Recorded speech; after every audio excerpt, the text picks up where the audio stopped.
This is the Paranormal Report. Welcome to the Paranormal Report. I'm Jim. I'm Dar. How's it going? Yeah. You know, we had Zoom problems and tech issues, but you know what?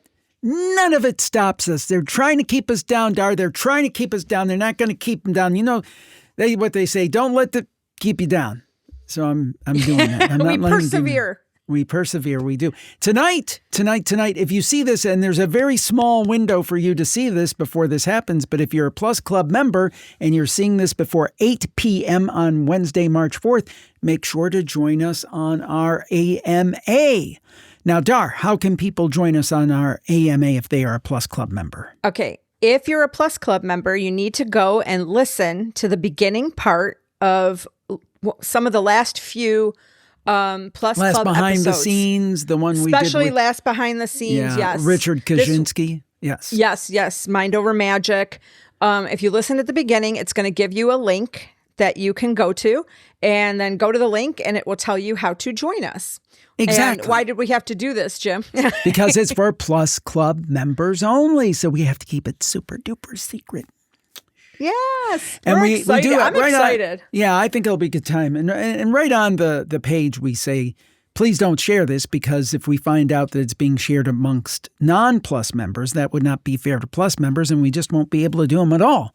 So please use your discretion and keep it for just the Plus Club members only. And I think we can hold up to 500 people, Dar, so I don't think we'll have any problem. I don't think that's going to happen. I was worried nobody's going to come. I'm like, I'm going to be, I said, well, it's kind of tough. I said on virtual ahead. campfire that I was going to be sitting there just listening to you do all of your impressions. Oh. Yeah, please save me. Nice so we lady. hope you guys can come. Oh my gosh. Yeah, I hope so. Me. So it's, help her. So it's the AMA. It is tonight, March 4th. And if it's successful, we will do more of these for Plus members only. We think we want to always, do more for our Plus Club members and offer them more value for money. Yes. And maybe some other things we've been kicking around too. Yeah. Some other live events for Plus members. So maybe something.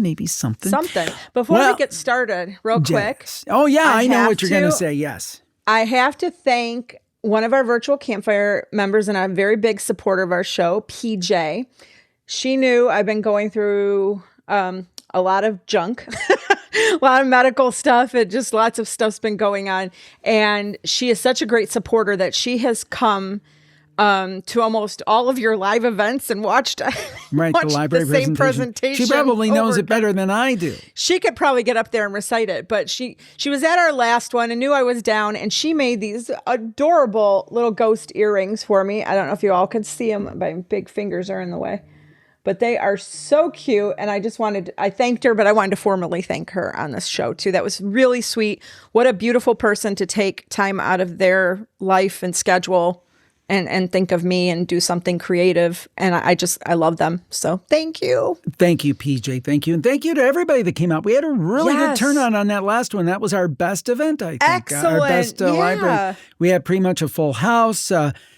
People seemed to be engaged. We had people with multiple stories. Some people that came up after who had some great stories. I wish they'd come on the campfire. Come on. Yeah. Some good stuff. So it was a pleasure. Now, at this point, we don't have anything else scheduled at this time, but go to jimharold.com /events and keep up to date with it. And if there's anybody out there who wants to hire us for an event, there's a link there too to do that. We're always of course willing to listen. We're throwing things. A lot of it's just gonna depend on what's going on with me. I want to mention one other thing. Yeah. Because I don't think I've mentioned it on any of the shows yet, and it's a major announcement. Is that Maddie, our longtime person up in Canada who did so much support for us over the years. She has made the decision to spread her wings and seek other opportunities, and it is very amicable. And she has assured me that we will still see her on our social spaces and on our live streams. But I just want to say a big thanks to Maddie for everything she did over the last 11 years. She Yes. Booked many guests. She answered many questions. She did writing for the website, Writing for Unpleasant Dreams, and did it very well. So we know whatever her next chapter is, it is going to be a great one. And we will do our best to go on, but she will be missed. And she will. If you catch this, Maddie, thank you very much for everything you've done.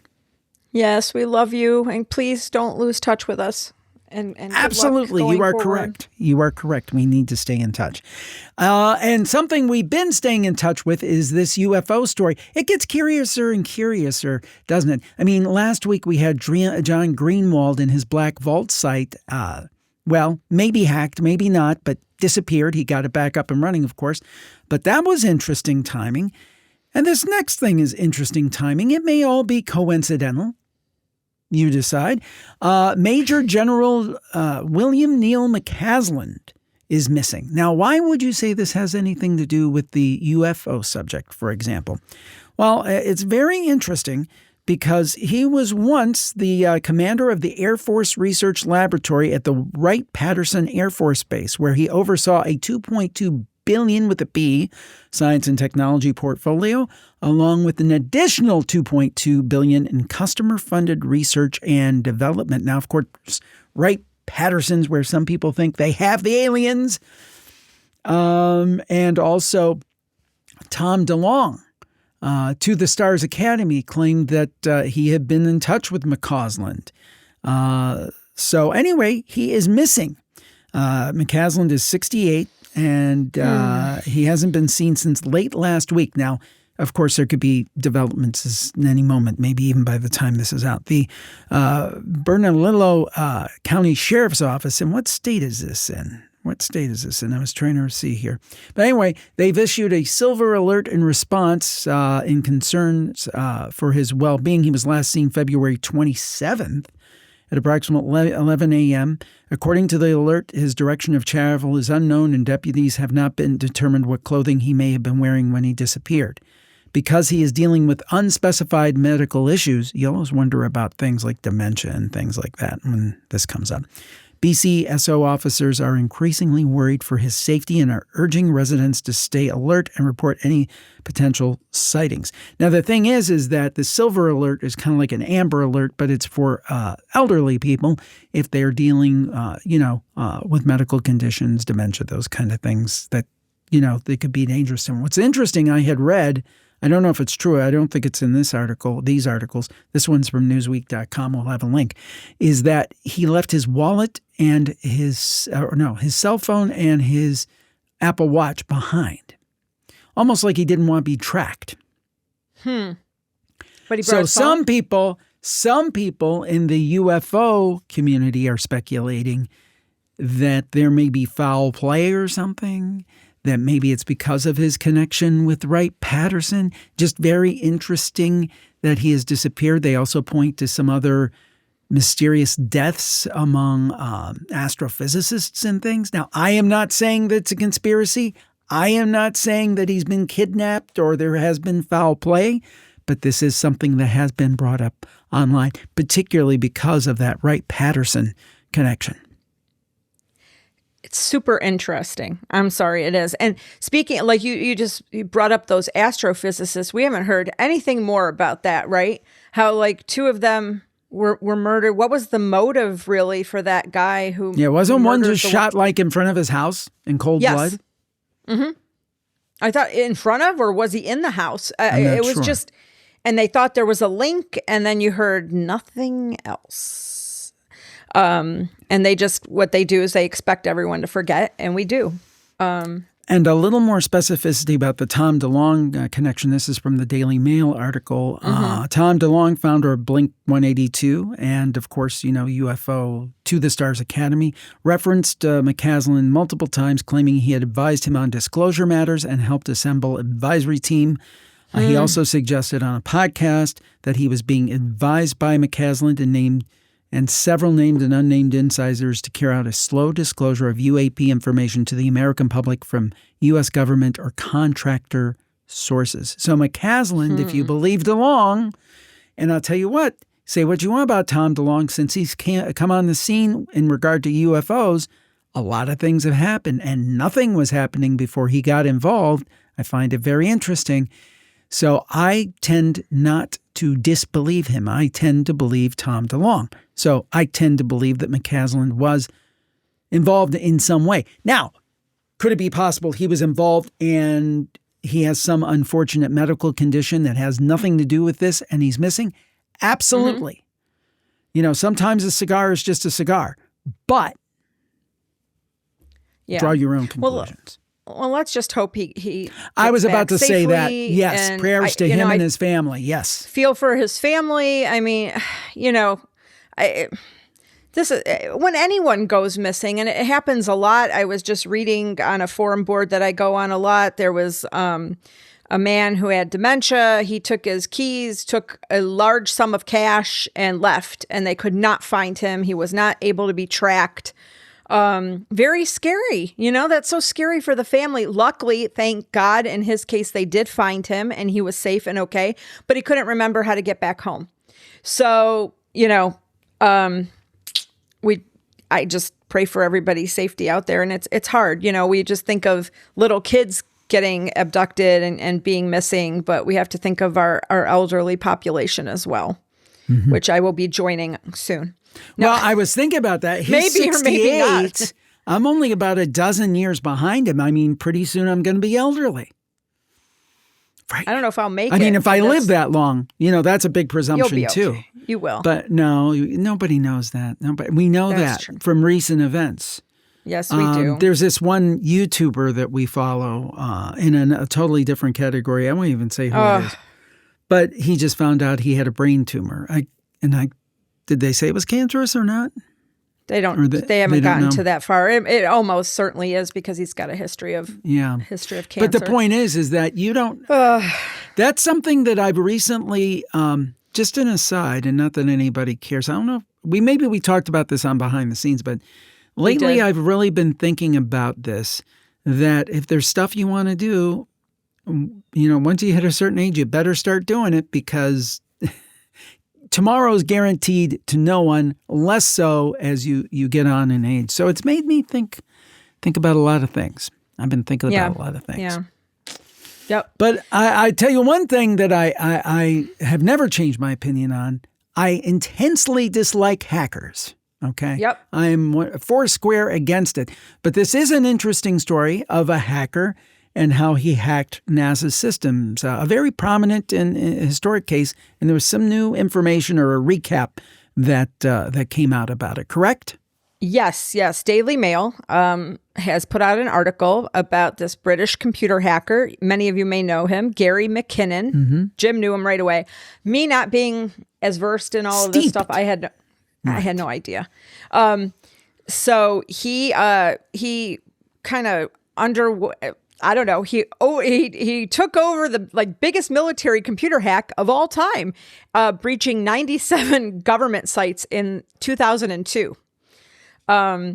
He said he wasn't looking for aliens. He said he was searching for suppressed, evidence of suppressed energy or propulsion technology when he infiltrated many of these sites. He got into NASA. He got into a whole bunch of sites. He said he claims to have discovered a spreadsheet labeled, quote, non-terrestrial officers, end quote, suggesting the individuals listed were not based on Earth. He's had so many problems with he was threatened up with 70 years in prison. They wanted to extradite him to the US. He said he was going to kill himself. So British government blocked his extradition because he literally said he went and bought, what did he end up buying? He was planning on taking the pill and killing himself because he was, my point though, is kind of what you were saying, Jim, then don't hack, right? You know, don't put yourself up into that, into that I'm position, just not for right? it. I just philosophically, it's like stealing, right? I mean, it is. Unless somebody's literally hungry. I mean, I'll give you an example. Your father, he was a small child in World War II, and he stole some soldier's boots. He didn't have shoes, okay? My father had no shoes until this was when he was 10, I believe. Right. Or in that 9. case, stealing, I understand. But that is the tiny, tiny, tiny percentage. And I'm just not a He fan also of hacking. did it as an aside. The soldiers stole his goat.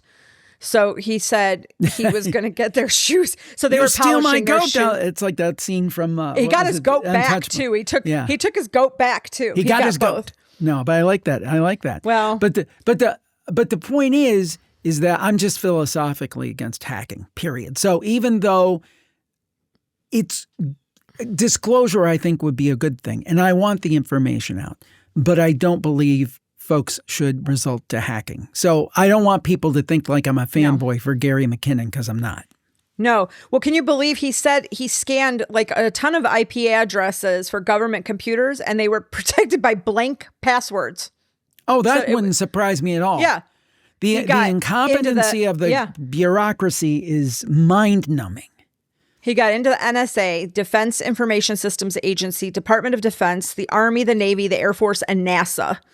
And he was just, he did it on what did he say? It was like a 56 K modem, dial-up connection.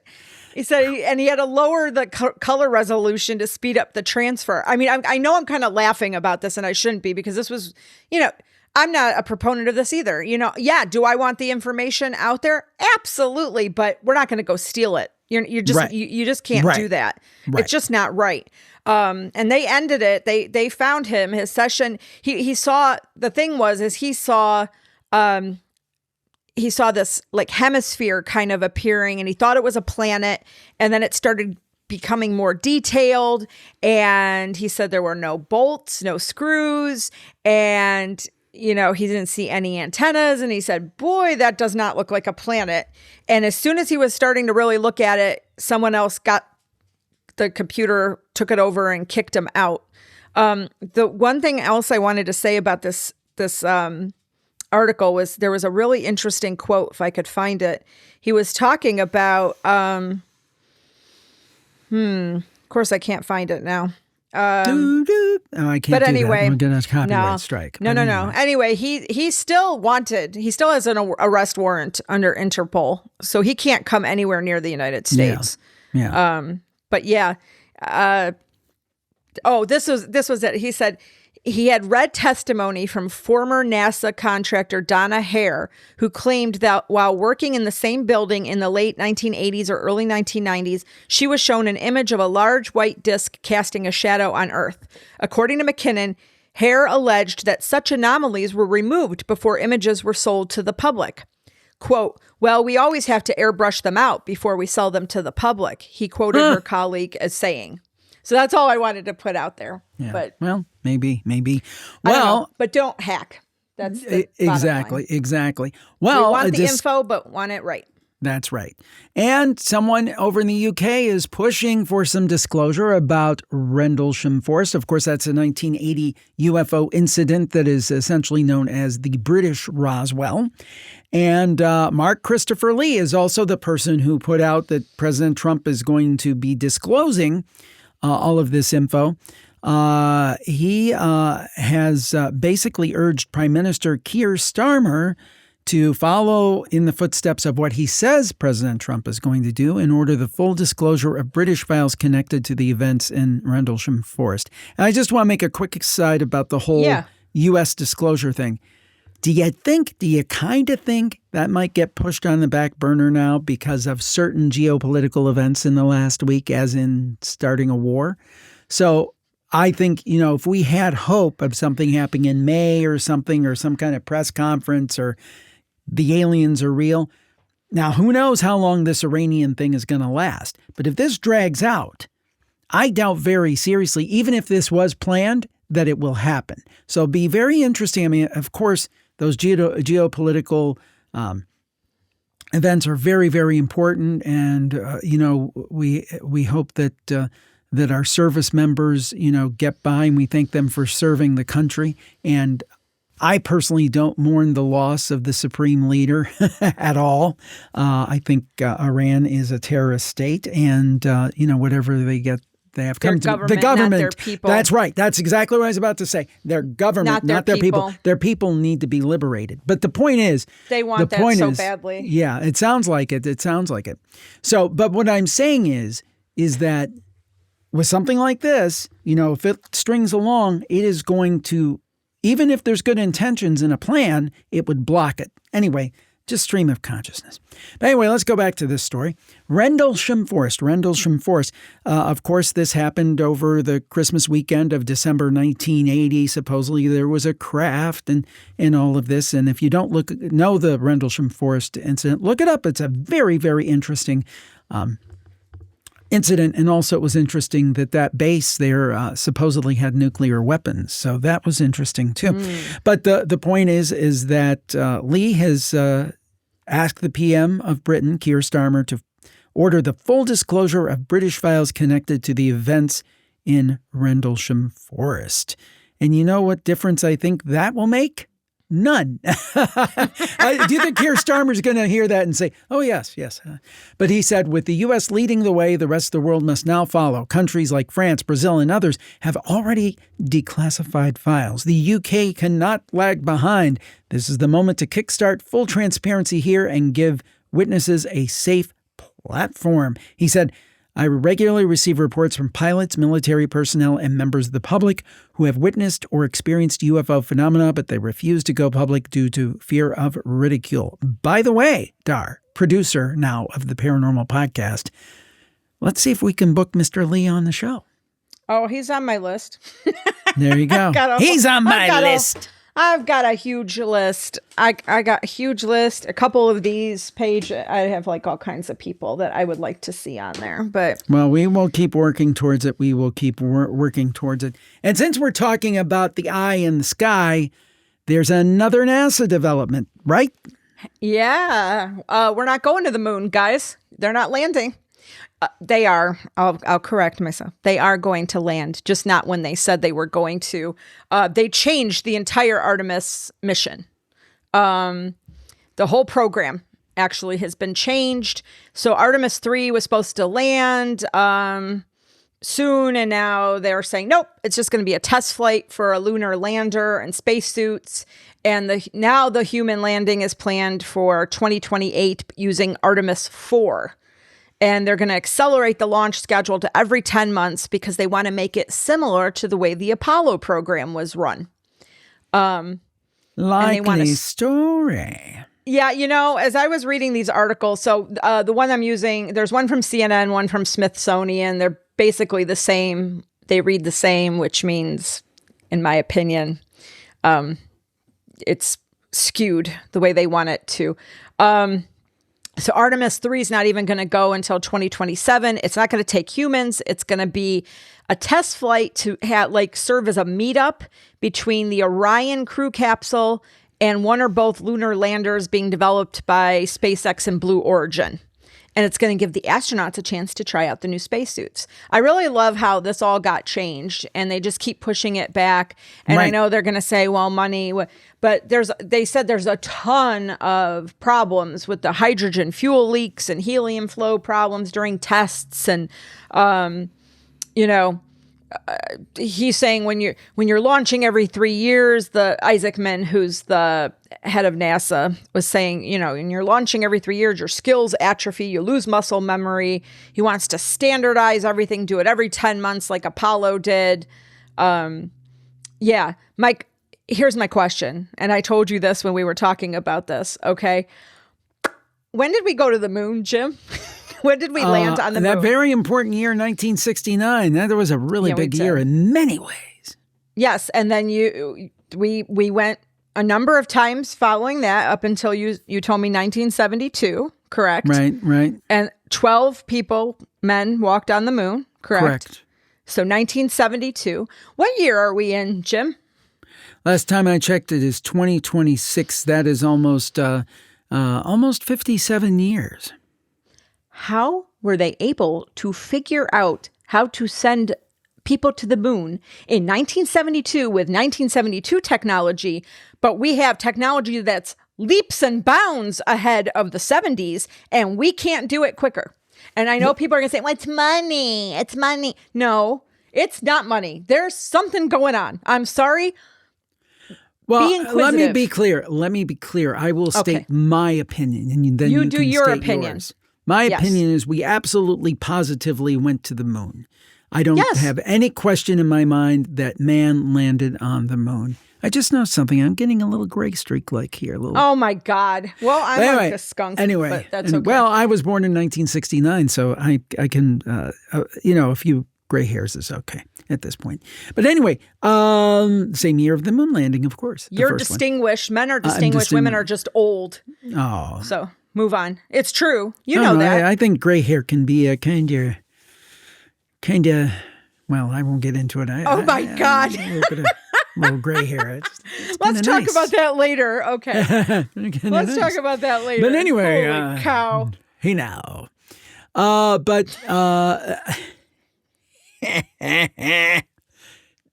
Jim is full of surprises, among other things. You never cease to shock me while you're on here. I do that intentionally. I want to say, what can I... Shocking.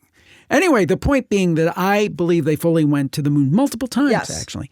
I also believe they saw something at least once, if not multiple times. And I will go back to Exhibit A. If you look at the press conference, after Armstrong, Aldrin, and Collins came back, they looked like somebody shot their dog. Now, of course, they were tired. They were stressed. They were probably faced with the enormity of what they just did, which no other humans had ever done. However, they still act like somebody shot their dog. And I encourage everybody to go to YouTube and look that up. In fact, maybe we can find the link for it. I think it's been viewed millions of times. They really look very upset. Now, if they landed on the moon, but they saw space aliens, which would basically blow apart their whole worldview, would that be a possible reason for them being so sad? Yes. So that's my theory. Yeah, I don't know. I don't know the reason. I do feel something has been hidden. I don't understand. Like, what are you guys building? Are you making it too complex? And then maybe? in 2 Just years, make is it going to be? It's going to be kick the can 2 years from now. It's going to be like, people we are decide, saying yeah. People are saying that. People are saying. They're skeptical. Not nice to people are saying that they're going to just keep kicking the can. Okay. They're skeptical that landers could be ready for a lunar touchdown in 2028. They're dubious whether either vehicle could be ready to complete a crewed test mission in low Earth orbit by next year. So they're not even, this isn't, I don't know. I just don't understand. And then think about this. Okay, people have, told me, well, Dar, we don't have the money, it wasn't allocated for that. Okay. China and Russia. Mm-hmm. Why haven't they gone? China. Since then. Well, I think China is planning on it, but it's supposed to be further They're on. probably going to beat us this time. People are speculating, but but why? Do you know? Just the way my mind works. I know everyone. You tend to be. I think you're actually a little more conspiratorial. Even I than am actually. You know what? I don't trust any of these people. I'm sorry. I don't. Their job as a politician or any of these people in the big higher up positions, their jobs are to make it look good, right? Their jobs are to skirt around. They are trained to speak in such a way that they don't answer a question, right? Or that they can kind of hide information. Right. Okay. My favorite's when politicians ask a question. They'll say something like, well, that's very interesting, Bill, but I think the real question is, do the American people... Yeah, it's like no, acknowledge you didn't answer the question. Then they go off. Yes, acknowledge it. Don't answer it. That's an interesting question, but I think the even more interesting question is: do the American people blah blah blah blah blah? Let me talk about what I want to talk about, not what you've asked me. So then you wonder why I'm a little conspiratorial, because it's like you're not answering anything, and even when you do, you're lying half the time. That's what politicians do. They lie. So sorry. Yes. Well, and they tell a little bit of truth, but go ahead. I'm sorry. Well, we've done a lot of shows over the years about cryptid creatures. This is one I have not encountered yet. And I certainly hope that I don't. And I have this man on the list too. We got to get him on. A 7-foot Pigman has been Pigman, spotted. But that would be great. Well, if we could get the Pigman, if Hey, you're out there Pigman? listening, Pigman, if you're out there, let's talk. Please Oink, come oink. on the show. I will have some food for you. No pork. No Here's bacon. your cousin. We'll be okay. Here's your cousin. Would you like a Vegetarian BL? only. What are we having today? A BLT. Anyway, Pork chops. We've been Pork chops and applesauce. We've been talking about Cannock Chase over in the UK. Wow. Well, apparently there's this new beast who is said to be half pig, half man, and the result of a botched World War II science experiment. And they have a picture here, but I think this is... That's got to be AI. Please make it AI. That picture so... This is obviously not a real He's picture. wearing a very nice black suit, I thought. Yeah, and he's got a pig mask on. It's very funny, actually. I usually treat our stories very seriously, but this one was kind of funny. Anyway, there have been a flurry of gruesome glimpses of horror creatures and ghost boffins. I love that term, boffins. Said there's been a flurry of activity in the West Midland woods. Let me see if I can find this. Professional ghost hunter Robert Pulm revealed this beast, talking about the Pigman, is said to be one of Britain's eeriest urban legends, spoken about in the past, but it has not been until this year that we've had a sighting of him. It just shows us what all of us paranormal hunters are saying is correct. Things are heating up. The Pigman is terrifying. Standing at least 7 foot tall, he has the head of a pig and the body of a man, and is said to be the result of mad science experiments from decades gone by. And they think that it's because of World War II experiments involving early genetic modification. Well, then they must have also had a long longevity thing, because, boy, that would make him quite old. Well, yeah, maybe it's the offspring. This ghost hunter also said what makes these encounters particularly significant is the physical interaction. Most sightings describe visual and auditory experience, but we have seen some more regular ones where the entity physically touched someone. So, no, thank you. If you're over in the UK, watch you don't get touched by the Pigman. Or his offspring. So that means there was a female pig woman then? Pigman and pig woman had a pig marriage. We're really joking on this one. I don't know. I'm a little skeptical. Well, I mean, that picture just kind of... I think the picture really blew it. It kind of reminds me of the Bat Boy stuff from the Weekly World News, but the picture's bad. But I mean, I do believe that. But let me be clear. Yes. I believe that there are cryptid creatures. I'm just... Yes. I don't... Well, I'm not saying that the people that experience something in Cannock Chase haven't experienced. They probably have. You know what I mean? I'm never going to discount somebody's experience. Well, yeah, we've had a guest, I think, on that area. Yeah. No, that's a thing. That's a place. That's for real. No, it is. But that's what I'm saying. I just don't. Let's put it this way. If it's Pigman, I hope it's not the picture that's depicted, because that's just kind of ridiculous. I don't know if that's scary or just more. I think it was just some, stock art that they had access to of somebody with it. Somebody typed in, find me a picture of a man with a pig mask, and there you go. I don't think that was meant to be. It was a little I don't think it was scary. meant to be a literal representation. It was more the idea. It's amusing, but it wasn't. If it's true, it's scary. There's no doubt there are things happening in Cannock Chase in those woods, and he's right. There's been an increase of things that are people are reporting for sure. So, and speaking of reporting, we are a little behind. This story came out on the 24th of February. We had a lot of UFO stuff. Breaking news, so we didn't. But it's Conjuring house news. No. So from the Providence Journal, I actually pulled it from Yahoo. Third party objects to the Conjuring house guardianship request. So to keep everybody up to date, there's a name, a person you will all know, I will disclose shortly, who is seeking to block the Nunez's sister, Elizabeth what's her called? Greenhall. They're trying to block her from getting a guardianship over Jacqueline. So it's Julia DeMay. She supposedly is the person that Nunes had given the power of attorney to sell the house, and then she gave it to Jason Hawes.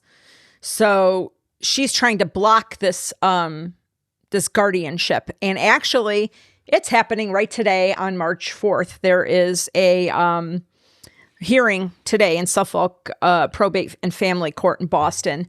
And Elizabeth's asking to be named guardian and conservator, arguing she's not capable of managing. Nunes isn't managing her finances. She needs help. They're worried about her and her property because she's had mental health issues. I read in another article, there's all kinds of things that have been going. She's been treated at 3 separate psychiatric units in Rhode Island and Massachusetts over the last year and a half. So sounds like there's stuff going on.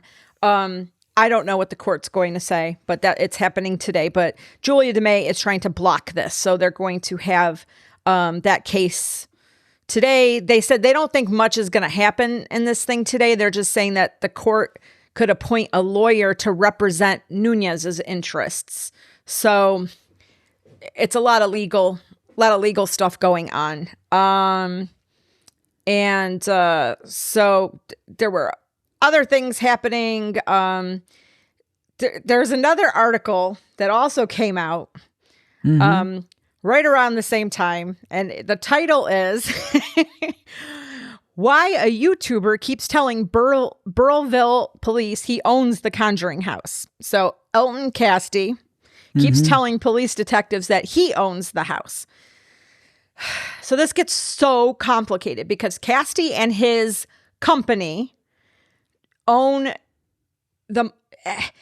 when Nunes stopped making payments, from Needham Bank, they were going to do foreclosure. Remember, it was going to be the auction. All that stuff was happening. Somebody bought the mortgage from Needham Bank. That's Elton Casty's company. He bought the mortgage. And then there was, during that time, I guess he kept telling the police, well, I own the house, but he doesn't own the house. Nunes still owns the house. It's just so flipping complicated. And if you go on GoFundMe with Jason Hawes, he's saying they won a big case because something about Casty wanted to block something and they won. But if you read the thing, it was just what's it called? Without prejudice. So it means they could file again, apparently. I'm not a lawyer. I don't understand what's going on. But all I know, it's very complicated. So where we're at, so today, the guardianship thing is going to come up. They think it's just, like I said, a status update. And then in April on the 29th, that's when Judge Shannon Senior is scheduled to hear arguments on whether a case filed by Nunes' sister Greenhall to block the sale should be dismissed. So stay tuned. But that's just the update. Stay tuned, yes. Just so complicated. Yeah. I think this is one of these things that's just going to drag out and drag out and drag out. That's what I think that's why I appreciated, what's his name? He just bought that hotel outright. Oh, Dave Schrader. Yeah. Yeah. Just buy it. Yeah. Well, this is more along the lines of ancient mysteries. We have our Plus Club show, Ancient Mysteries, on the air. And scientists, and this is always my point, scientists are always discovering new things that maybe kind of supersede what they thought before. And such is the case here with Easter Island. Easter Island, those big statues, I remember they were actually in the intro of In Search of, the show that kind of led me down this path. And they said that they've tested the soil under these statues, scientists that is, and they may have figured out why the statues are there. Now, what I can glean from this article is that scientists believed that essentially these statues were positioned where they were positioned on Easter Island at a quarry, and they were awaiting maybe transport. But what they found in the soil has led them to believe maybe they were right where they were supposed to be. They found traces of foods like banana, sweet potato, and is it taro? I'm not sure. Yeah, wow. And this is not in the Weekly World News, nothing against the Weekly World News, but this was in the Journal of Archaeological Science. We picked up the article from Popular Mechanics. They're the famed stone monoliths, a tower over the island of Rapanui, which is known as Eastern Island. And these clues in the soil suggest the statues may have been put there to celebrate the fertility of crops in that particular area, because other parts of the area are nowhere near as fertile, but this seems to be a very fertile area. So I assume this is kind of like thanking the gods and hoping to keep the gods in good favor. So this soil where food was grown potentially would continue to be very fertile. Whereas before, again, the theory was these things were going to be shipped off somewhere. And this is according to Joanne Van Tilburg of the University of California, Los Angeles.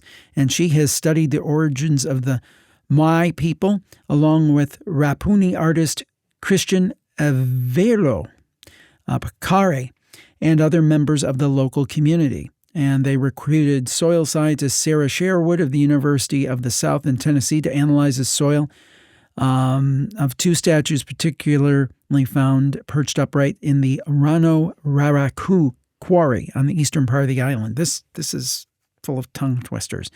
But they think You're doing great. Not really. The work in the quarry began around AD 1455. Wow. So, I mean, it's really very cool. And it just goes to show, I think what we say is true. It's not that science is bad. It's not that it's excellent. It's excellent. But, our beliefs or our knowledge, you don't say beliefs, our knowledge changes and evolves. We get new facts, new information, and you think, well, I used to think A and now I think B. And that's why, and we'll talk about this later, when somebody's so dogmatic about something, and it can't be, it's not possible. I just think that's short-sighted. It's not even intellectual. It's kind of like religiosity. It's like I believe what I believe because I believe it. And you will never change my mind. Right. So I can't open my mind. So anyway, kudos to those scientists for finding out more exciting. about. The ancient mystery stuff.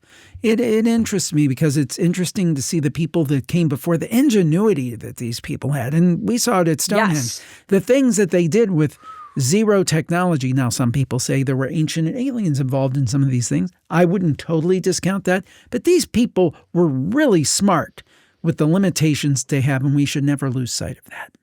That's right. So that's right. That's all I have to say about that. But you have something to say about TikTok, right? Because I know you love TikTok. I hate TikTok. This next story, you know what TikTok's doing, everyone, just so you know, and please don't let your kids use that, because you know what it's doing? It is eroding our ability to focus and have attention. Our attention spans keep getting shorter. What were you talking about, Dar? What were you talking about? What were you? Yeah, No. Right? Sorry. No, it's so true, because we just want our information in short little bursts. Well, how many people have been asking, can't you do timestamps? No, we're not going to do timestamps. Listen to the show, don't listen to the show, whatever. But you don't need these little bursts. Get away from it. You're ruining your brain, the ability to focus and have attention. But I'm off my soapbox now. You're also off mic. If you can move your mic over a little bit. I know, but I yell, but just remember? It makes it not sound good. So anyway, this TikTok tarot influencer, Ashley Giard, falsely accused this professor, Rebecca Schofield, of having a secret romance with one of the 4 victims of the University of Idaho, those poor kids, those 4 students that were murdered. So this TikToker, this tarot lady, kept accusing this professor that she was having a secret romance, and she orchestrated their killings. Can you believe this? This is a cautionary tale. Do not get on social media and start spewing stuff about things unless you have especially something like this. This isn't like telling you, I don't like your voice, or, this is like accusing somebody of like horrible things. And so it went to court, and in a defamation lawsuit, and they ruled in Schofield's favor. And this TikToker has to pay $10 million. $7.5 million in punitive damages, $2.5 million in compensatory damages. And Professor Schofield, she thanked the jury and she said, please, she hopes this gives everybody a warning that making false statements online have consequences in the real world. I think, just my 2 cents, I think too many times people hide behind their computers, their phones, and they have no filter and they say whatever they want. And you can't do that like this. This is disgusting. This poor professor was dragged through the mud about being involved in those poor students being murdered, and she had nothing at all to do with it. The thing is that, and we brought back my crime scene podcast for a limited time, and we'll see how that goes. So far, we're not getting a lot of uptake on that, so we'll see how that goes. But we have several more interviews to air, and we're going to air them. It comes out every Friday, audio only, so check out Jim Harold's Crime Scene. But one of the things I've tried very hard to do on that show, I have done, is I've not let people come on and idly speculate these kind of armchair theories. Now, we've had people who are authors and things, but I see on these forums and things like people are talking about it like it's a football game. First of all, most of these cases are murders. So somebody really lost their life, and or multiple people lost their lives. And it's like, well, my favorite for the crime, I think it's this guy and I think it's that guy. Well, assuming it's a crime committed by a single individual, you just totally slandered everybody else. And it's that old thing, where do I go? Where do I go to get my reputation back, right? Because there's people who are always going to think badly of this professor because of something that they did not do. Right. So as much as I'm interested in the true crime genre, as much as I think it's fascinating and to try to figure out why people do the things that they do, I also think it's a double-edged sword, and it has some dangers that we've turned it into a spectator sport, which is kind of sick if you begin to think about it. Anyway, again, I've produced over 200 true crime episodes, so maybe I'm contributing in a small way to that, but we try to do it in a very respectful way that is not doing those things. But I think that's a real concern about this idea of true crime. Right. Well, this story we brought it up today because she's a tarot reader, and supposedly she acted as her own attorney, and she said her beliefs were based on tarot card readings, that she has psychic powers, and she relied on the tarot cards to solve the homicides. So what upsets me about that, not only did she drag this poor professor through the mud, she also kind of did a massive disservice to those people who do read tarot and do a fantastic job and are the real thing, such as Carrie Ward, who was on Paranormal Podcast the Paranormal this week. Podcast this week. She was great. Yeah, I agree with that. I think that is just wow. Yeah. That's amazing. Just be cautious, people, what you're saying about anybody. This is what blows my mind. I don't know. I just have to say this. We get a smattering of hate comments and hate emails and hate whatever, and I don't like that. Whatever. But I would say it's 10-1. I said a smattering. It's 10-1. I said a smattering. But here's my thought. Somebody was talking about how they always skip my segments on Campfire. Thanks. And I yell, and she's sick of I'm yelling, and my excuse is I'm Italian. Italian is a small part, but if this person would try to get to know me and know why I yell, my mom was hard of hearing since she was a little girl. And the only way I could communicate effectively with her is to be louder. And I, also more clearly speak loudly, and my mom was able to understand me. Also, as a speech therapist who worked with the elderly, they appreciated the fact that I yelled because they said I was one of the few people they could hear. And so if you know the whole story, and if you think she's making that up, she's not making that up, because I'll be upstairs recording and she'll be on the phone and I'll say, "You got to quiet down a little bit. You're bleeding through." So she does speak loudly. I just speak loudly all the time. I apologize if it's offending you and it hurts your ears. It's just when you have been ingrained as a child to do it, and my mom never asked me to, but for us to have a good relationship, that's what I had to do. And it's very hard to then dial down your volume. Okay. So sorry if I offended. Well, But I mean, I have a point. My point is if you don't like Dara on the show, don't listen to the show because she's going to stay here. She's staying on the show. But what I don't She's understand staying on the show. is There's no doubt. She's staying on the show. my time, your time. I feel like everyone's time is so precious. You're really going to waste your time? Find something else to do. Find another You have nothing podcast. productive to do in your life? Come on over. You could clean my house. I've got like 4,000 things you can do rather than sit there and troll people. Well, that's my opinion. When people say things like this, it's not so much that they object to the thing. They're like, I want to get them. I want to say a nasty comment. I want to make them upset. And you know what? It works because you can read 10 comments that are positive. But, well, that's nice. And then you'll spend all day thinking about that 11th one that's a nasty person. And that's what they want. So we shouldn't give them that power. No, we shouldn't. But that's the point. You know what? If you don't have something nice, or even if you do, I mean, I don't know. I just don't understand people who don't like something and they have to take the time to make comments or shut up. Who cares about your opinion? Just don't listen. Yeah, I mean, you know what? For example, I've said multiple times all the time. I'm not a big fan of Andy Cohen, right? But you know what? I don't go on his. I'm sure he has websites, social media. Oh, he's got everything. I don't go on there and say, first of all, nobody cares. He's huge, right? And then the other thing is that I don't go on there and say I can't stand him.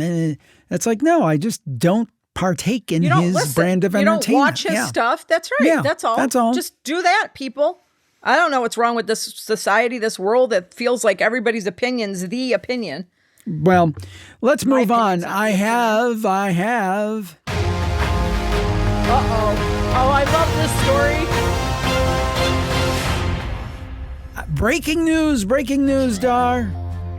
Did you know that all the UFOs, Yeti, demons, and ghosts are gone? Did you know that? They're all gone. Every one of them. They're all gone. Nobody's talking about those things anymore, Jim. That's according to skeptic.com. Now, I think what they're aiming at, well, here's the subhead of it, smartphones, high-definition cameras, and the disappearance of paranormal and supernatural phenomena, a skeptical analysis. And they're going on to say how there aren't pictures of UFOs, and there aren't pictures of ghosts, and there aren't pictures of Bigfoot. Have you gone on the internet?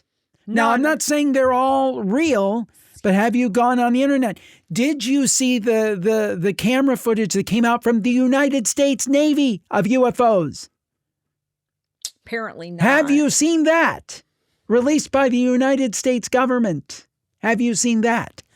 It's just, and again, they go on and on here. They're basically the premise. I'll boil this down. The premise is we all have really great cameras that we're walking around with, right? And that we're not getting high quality pictures.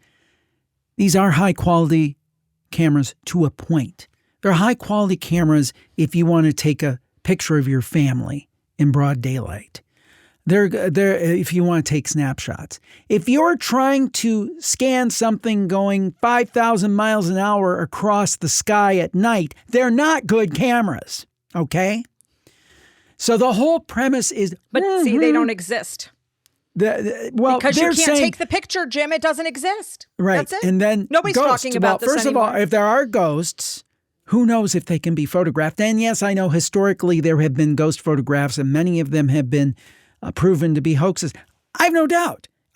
But that's what they do. They take a grain of truth, the hardcore skeptics, the debunkers, and then they turn it into... Because I love this comment. I got to find this. This is so good because it's exactly... This is Michael Shermer's site, I believe. And I have respect for Dr. Shermer because... I have strong disagreements with him, but I do have respect for him because he came on my show. He was very nice about Nick Pope when that came out. And he is someone who is very open to having a debate. So I'll give him that. And I'm trying to find the exact quote. But basically the idea in the article is not right here it is. Systematic surveys conducted by professional astronomers estimate that more than 95% of investigated UFO reports correspond to satellite, rocket reentries, aircraft, balloons, or common atmospheric phenomena. Okay. Wait, what was that percentage? 95%. I'm not a math major. What is 100 minus 95%? 5% can't be explained. That is exactly what I talked to. That is almost so he a just direct proved his quote. point. He just proved our point. Exactly. I talked to Dr. Shermer and I asked him this very question. I said, Dr. Shermer, and I was even more generous. I said, let's say I agree with you that 97% of this is explicable. That still means there's 3%. That's a lot. If you look at all reported cases, that's a lot. Why don't we look at that? He's like, something about putting it on a shelf. Why don't we take down? And he said, well, that's what graduate assistants are for. And it's like, ugh. And then with everything coming out now, there's nothing going on with UFOs. They don't exist. Nobody's talking about it anymore, Jim. Because you can't take attention? pictures of it. Because you can't take pictures. I So mean, it doesn't it's just, exist. and I know, and Neil deGrasse Really? Tyson has said a very similar thing. And, deGrasse Tyson, when he's being interviewed by CNN, kind of made a joke of it. It's like, well, why don't they bring out the alien bodies? Oh, wait, It's because like- he's got a book coming out in a few months that's saying just that those of us that believe that 3 or 5% of stuff out there is unexplainable, we're a bunch of nuts. So here it goes. The agenda has come back. I definitely believe they believe that. I think they think we're whacked. Well, he's got a book coming out that's I don't going believe to that. There's a lot of solidify that. There's a lot of smart people. I think, and that's not saying they're personally bad people, but I do No. think that people have his viewpoint are incredibly closed-minded. Yes, that's what I'm always And saying. I think, again, I say this multiple times, the skeptical debunker movement is just as fundamentalist as any fundamentalist religion. I'm not saying that they're violent or anything, but in terms of their dogma and their belief and the fact that we're going to stick to it, it's essentially a religion, which is kind of ironic because they loathe religion. But that's what it is. It's just the I know. religion of science. Science can't be wrong. There can't be anything we don't understand. And it was so refreshing. And we haven't posted this yet, but I had a talk with Amy, I think, from New Mexico on Campfire the other night. And she was telling one of her stories, and she's a scientist. And basically, I don't want to misquote her, but my understanding from her was, I love science. I believe in science. Science is great. There's also things we can't explain. And that's exactly where I'm at. But the people on the far extremes are like, no, science is always right. Science is always right. You're always wrong. There's nothing to see here. Go away.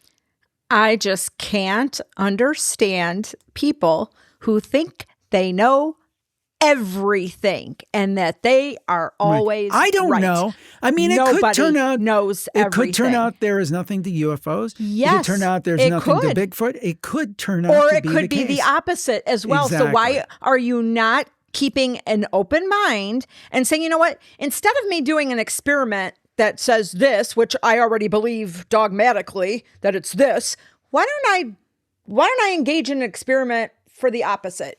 Because I can't prove it. Well, you didn't prove it, the other thing either, but you certainly believed you did. You know what? I don't. It's interesting. I It's have a interesting. problem with people like that. You don't know everything. So just admit it. That's all I'm asking. Admit, you know what? We don't know everything. My Right. beliefs and my viewpoints and from the science experiments that I have done, I don't believe it because of this, this, and this. But I am not going to, for lack of a better word, crucify you because you do believe. Right. But why? Why can't that last part come out? Why can't? No, we're going to paint you as a weirdo and an idiot. No. You don't need to do that.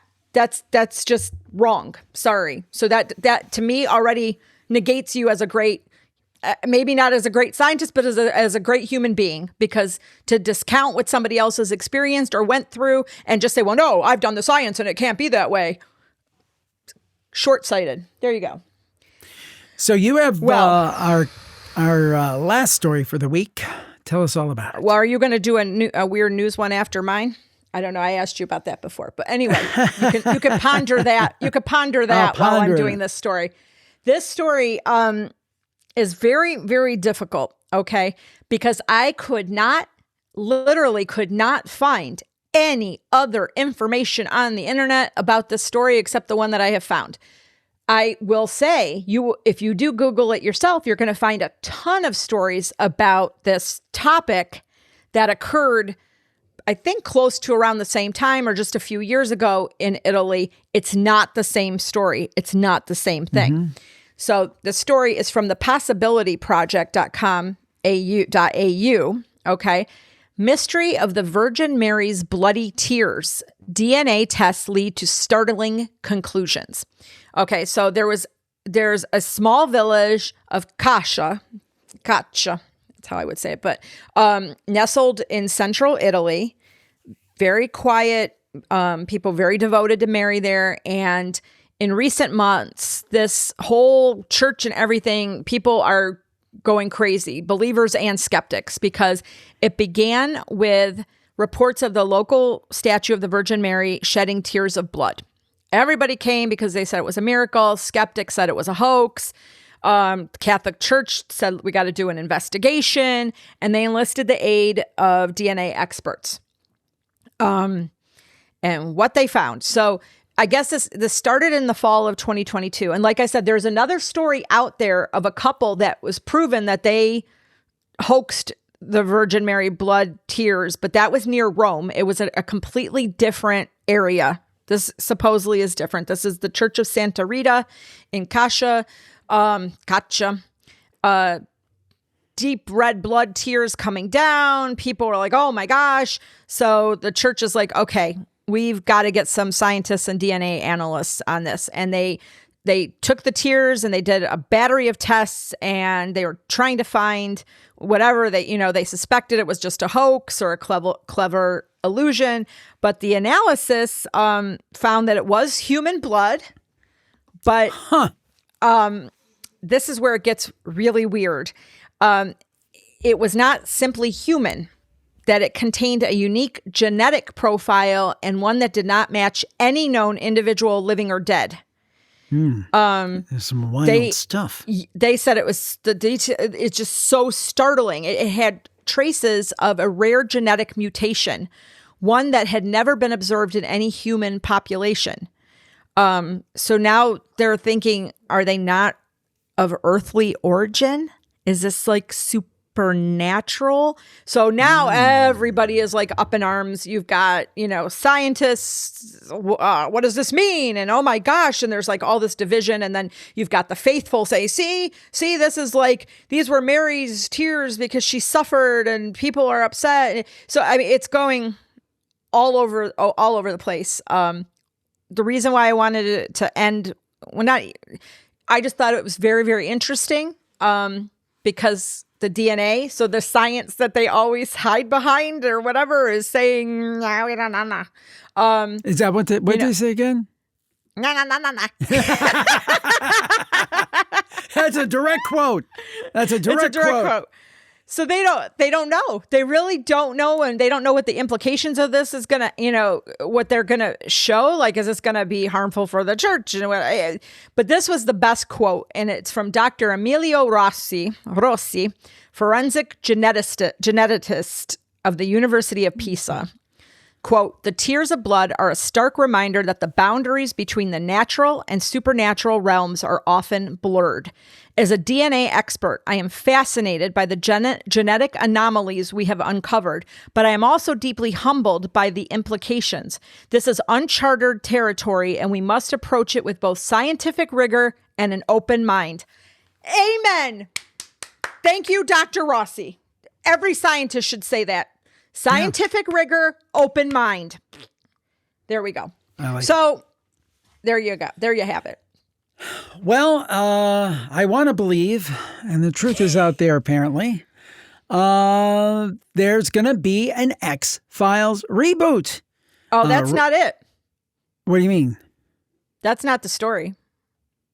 Well, you had several stories. That's the one that I wanted to talk about. Oh, I'm sorry. I had the one under weird news. Sorry.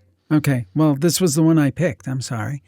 Okay. Ryan Coogler is going to have an X-Files reboot. And there's a pilot order at Hulu with Danielle Deadwyler to star. And Coogler is the person behind the Sinners movie, which people have been recommending to me. I got to check that out, certainly. And the original creator and showrunner, Chris Carter, is also a part of this. He's going to be a non-writing executive producer, Kugler said. Essentially, he said, and this was, he was on the last podcast on the left. He said, we're going to try to make something really great, bro, and really be something for the real X-Files fans and maybe find some new ones. So there you have it. The X-Files fans unite, and there we go. You had a story you wanted to talk about. Why don't you just go ahead and talk about it? Oh, no, it's okay. It was just some of these weird stories. Yeah, you pick one. You pick one. We'll do live production here. I can't get it to pull up. I have faith in you. You can do it. Well, I will tell you this one because it has gone viral, and it was on ABC News. Young people in Argentina are identifying themselves as animals. Interesting. Mm-hmm. So a Buenos Aires plaza transformed into a makeshift wilderness for an unusual group of teenagers. They talk about one teenager, Sophia. She was wearing a lifelike beagle mask, and she ran across the grass on all fours. And then another one leapt through the air, clearing an obstacle course while pretending to be a Belgian breed dog. Others were dressed as cats and foxes and perched in branches of trees. And apparently, this trend has been taking over Argentina in social media and on my favorite platform of TikTok. It's surpassed 2 million posts. Argentina's leading all other Latin American countries in engagement, and some people are laughing, some are angry, some are just bewildered. And psychologists are stepping in to figure out why. Yeah. What they're I doing. will say this. We had a personality here in Cleveland. He's passed away. May he rest in peace. Mike Trivisano, and he had this phrase he used to use, I'm living in a world I truly do not understand. And I think that would kind of sum it up for me. So yeah, I don't understand it. The article really didn't give a good explanation of why they think they're doing this. They just said it's a symbolic identification with an animal. But are they just doing it for fun? I don't know. I'd love to find out what this is for. I mean, I guess if it's not harming anybody else, have at it. Yeah. Well, I since you got me into the spirit of the weird news stories, I've got one too I'm going to share here. Okay. Now, when you were a kid, didn't you tell me, remember when back in the day you used to have to boil in a bag, like for dinner? Please, why did you associate this story with my lunch as a child? Well, yes, I had banquet boil in the bag Salisbury steaks when I was a little girl. Boil in a bag is back, but in a different way. Oh, no. Scotland has become the first part of the UK to introduce boil in a bag funerals. No. The Daily Mail. Yeah. Basically, this technique known as alkaline hydrolysis sees bodies dissolved into a sterile liquid and washed down the drain. I'm going to be drinking grandma? I mean, that's horrible. If it's going in the water Advocates supply. say these water cremations are an eco-friendly alternative to traditional cremation, which uses large amounts of natural gas. We've lost our flippin' minds. I'm sorry. Explain to me how they're going to actually filter out all of the... Well, the Kindly Earth, which has the exclusive rights to produce this type of equipment in Scotland, says the liquid waste is sterile and contains no solids or DNA. That's what they say now. There you go. That's what people say. Water bottles used to be great. Now you're drinking microplastics, and they don't know. Ew, I'm not drinking grandma.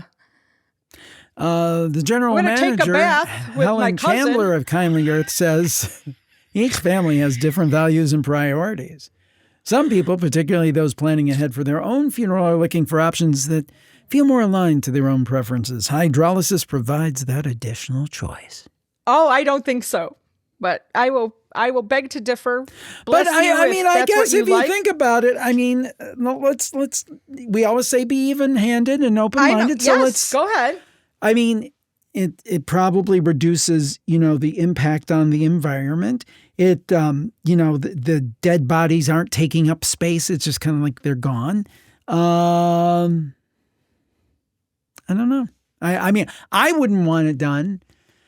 But apparently the Scottish government is behind it because their public health minister, Jenny Minto, says hydrolysis offers a new environmentally friendly alternative to burial cremation, responded to significant public support for greater choice, and it will be the first new option available for over 120 years. And also, I believe they're saying that it's significantly less expensive than traditional cremation and those sorts of things. My problem with it is that they're unleashing the remains into a water supply.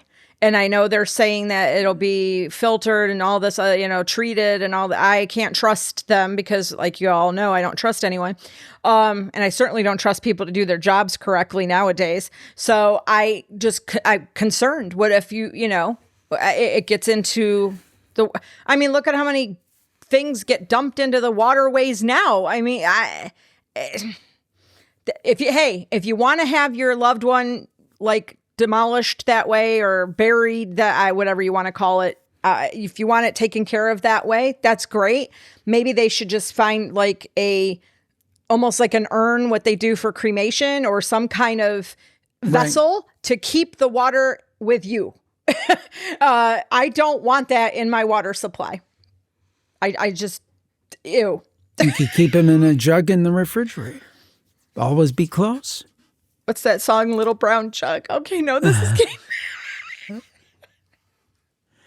If you don't laugh, you'll cry.